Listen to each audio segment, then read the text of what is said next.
আজকের আমার এই ভর্তাটি একেবারে ভিন্ন রকম। তার উপর ছাদে বসে সবাই মিলে মজা করে এই ভর্তাটি বানিয়েছি। একেবারে ভিন্ন রকম ভর্তা, আর এরকম ভর্তা আমি কিন্তু এর আগে কখনো দেখাইনি। এটা বড়ই না, এটা টমেটো। এগুলো বড় হবে, অনেক ছোট। এটা লাল হবে, লাল। এটা বড়ই না তো, এটা টমেটো। তুমি দেখো না, এটা টমেটো।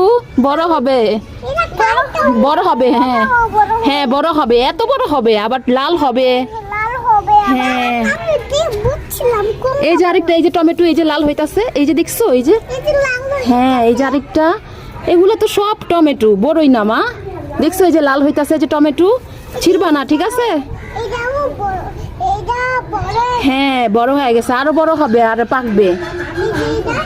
হ্যাঁ হ্যাঁ, এগুলাও।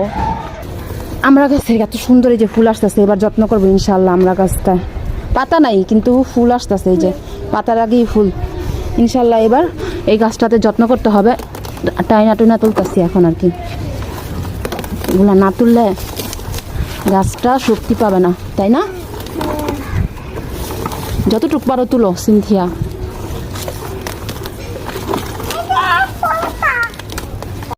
তো এই ভিডিওটি আজকে আমরা সবাই মিলে ছাদে করেছি। আর একটা কথা বলে রাখি, এই ভিডিওটি কিন্তু একদম শীতের সময় করা, তাই রোদে বসে করেছিলাম, যেহেতু প্রচুর শীত ছিল তখন আমার এই ভিডিওটি করা। তো আমি এতদিন অবশ্য ভিডিওটা ছাড়িনি, কী জন্য ছাড়িনি সেটা অবশ্য অন্য একটা ব্যাপারে। যাই হোক, এই ভিডিওটি এখন আমি দিলাম। আর আজকে ভিন্ন রকম একটি মজার ভর্তা বানাবো চিংড়ি মাছ দিয়ে। এরকম ভর্তা আমি এর আগে কখনো দেখাইনি। আমি অবশ্য চিংড়ি মাছের বালাচাও ভর্তাটা দেখিয়েছি।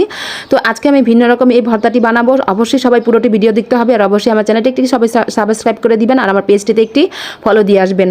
তো ভিডিওটি আসলে এতদিন আমি এডিটিং করিনি, তো অনেক ঝামেলা ঝাটার কারণে অনেক ভিডিও আছে আমার যে এখনও এডিট করা হয়নি।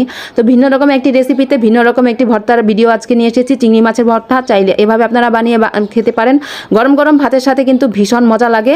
তো আমি আগেই বলে রাখলাম, এই ভিডিওটি কিন্তু আমার একদম রোজার আগে একদম অনেক শীতে করেছিলাম, তাই আমি ছাদে বসে রোদে বসেই করেছি। তো চিংড়ি মাছ টেলে নিয়ে এখন আমি এখানে শুকনো মরিচ, পেঁয়াজ, রসুন, কাঁচামরিচ ভালো করে টেলে নিয়েছি। আর টেলে নিয়ে আমরা সবাই ছাদে এসেছি। এই পাটাগুলো আর এই পাটাটা এত ভারী যে এটা আলগাতে অনেক কষ্ট। তো কেউ একজন এসে এটা দিয়ে গিয়েছে। তো আমরা সব কিছু এখন রেডি করে এখন রোদে বসে করেছি। আশেপাশে মানুষ ছিল না একদম, তাই আমাদের আরও বেশি সুবিধা হয়েছে। আর অবশ্য আমাদের ছাদ থেকে মানুষ দেখাও যায় না, তাই আমাদের আরও বেশি সুবিধা হয় এখানে কাজ করতে। অনেক ভিডিও আছে আমি করেছি, এর আগে ভিডিও দেখিয়েছি যে ছাদের উপর আমরা অনেক ভিডিও করেছি।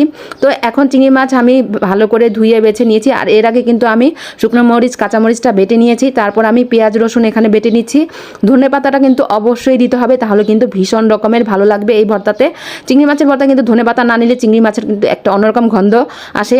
তো যাই হোক, এখানে কিন্তু চিংড়ি মাছের গ্রানের ঠেলায় আসলে অনেক মাছি। শুটকি যেহেতু থাকে, সেহেতু মাছিও থাকবে, এটা স্বাভাবিক ব্যাপার। তো আমরা সব কিছু নিয়েই বসে আছি। আজকে একটু ভিন্ন রকম, আমরা রান্নাঘরে না, আজকে ছাদের উপর আমরা সব কিছু করেছি।